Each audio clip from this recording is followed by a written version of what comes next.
everyone. What does bulletproof jackets, CCTV, laser printers, or windshield wipers have in common? They are all invented by women.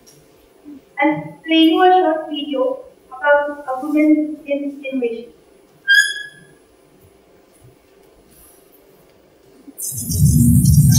Before you talk about how you discovered the cure for both HIV and cancer, the viewers are dying to know. What are you wearing?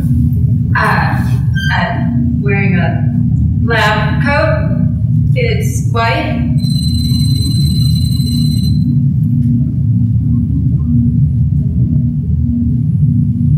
This is an over-exaggerated, mocking video, but some women in innovation can actually draw parallels to their real-life situations. I happen to be one of them. I've been there, seen that. That's why, instead of sharing the amazing experiences that I have in autostereoscopy, 3D, 360, AR, VR, I choose to speak about gender inequality.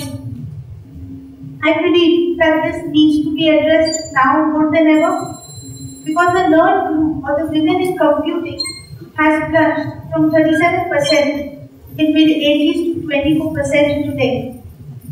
There is a steady decline of interest from women in technical fields.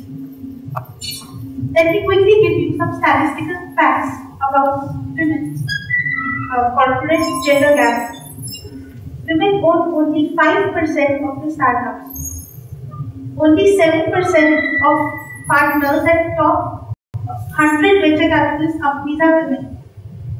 Venture capitalists invested $1.46 billion in women-led companies, whereas male-led organizations received $5.82 billion in investments. It is surprising that in the lower segments of society, for instance, labor category, the men-women work ratio is almost 50%.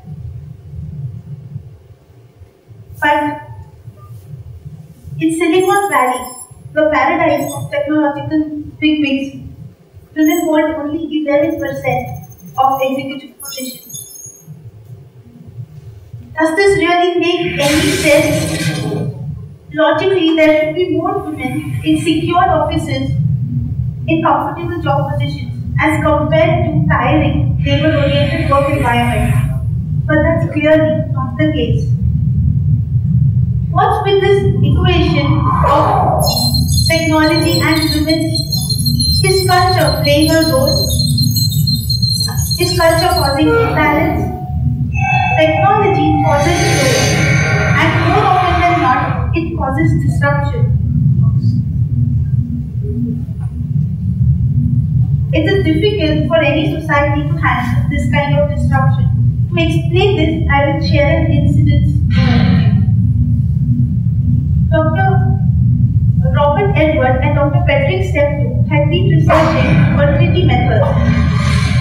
It included artificial insemination and in vitro fertilization. Their research gave birth to Earth's first test baby, Lucy Joy Brown, on 25th July 1978. 67 days later, Earth's second test tube baby, Durga, was born in India. She was a brainchild of Dr. Subhashpark. He had discovered the most positive and economical way of making test tube babies. The former scientists used laparoscope to collect ovum, fertilized it in a disc, and then placed it in the womb.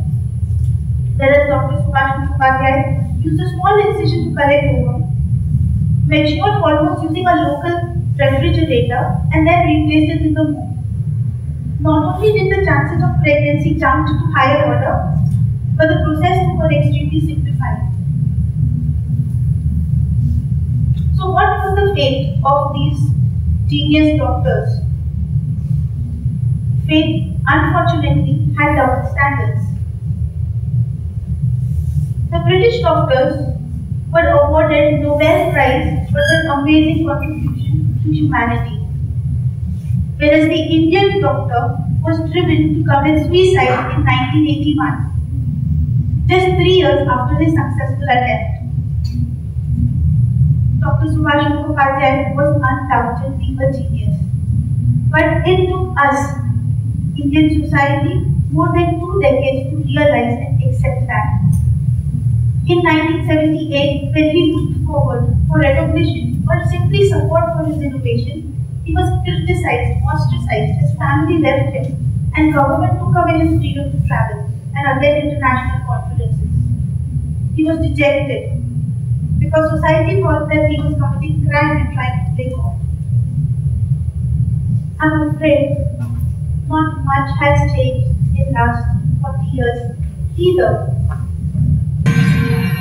Culture, as it is a little hard on innovations.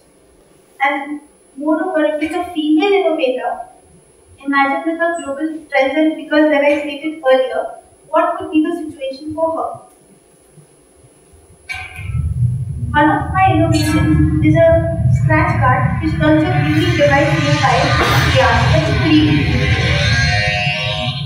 You might likely see this technology being used in Avatar 2 of James Cameron in glassless theatres in USA in 2020.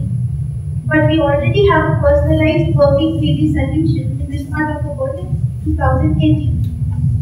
Managing Director of Google Asia Pacific, many prominent university deans like that at Princeton, scientists and film industry people have given testimonials for it. But yet, to find a dealer for this product, not an investor, just a dealer, I had to face questions like, what happens to the patent and manufacturing if you get married in future? We all know and understand that machines or patents do not get affected by gender or marriages. Yet I had to sign additional contracts for their offer. In another instance, here, when I shared the excitement of breaking the record of Men in Black, a Hollywood movie, by a local regional Malayalam movie, my closest circles, my friends and family asked me, so, what are your future plans now? I got so thrilled and I started answering. Now I'm going to go to the next level of engaging. Men in Black used 4 projectors for a smaller screen for half the audience. We used 1 projector for twice the number of audience, keeping in mind the light refractions. It was just a single screen. They interrupted. He said, this is not what we are asking. We are concerned about you. We want to know where you are going. By that time, I had already expected that they would say some really good things to me. Wow, you're a hero. You did India proud. You put Indian flag in Advanced Imaging Society, which is run by the biggest studios. But instead, they just asked me one question. What are your future plans of settling? It made me wonder, am I like a dust particle or something to settle? What exactly is settling? Is it the feeling that I get when I see autistic children improve when they go through a VR program we designed for them, we did it for Kerala government? Or is it the feeling that I get when we create VR programs for commercial use of drug rehabilitation and actually see people give up their addictions, fear and obsessions and have a better life?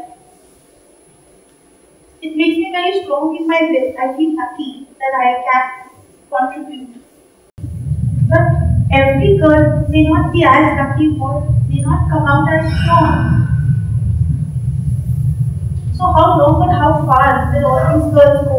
They will eventually follow the social dictate. They will eventually hit the glass ceiling. It's sad that the glass ceiling exists. It's disturbing that I have to face this. But it's more disturbing that many women face this and they give up on their feelings. Then I want to give a message to the girls that I represent here on this platform. It's been relevant for 100 years and is relevant still. The message is never give up. Thank you.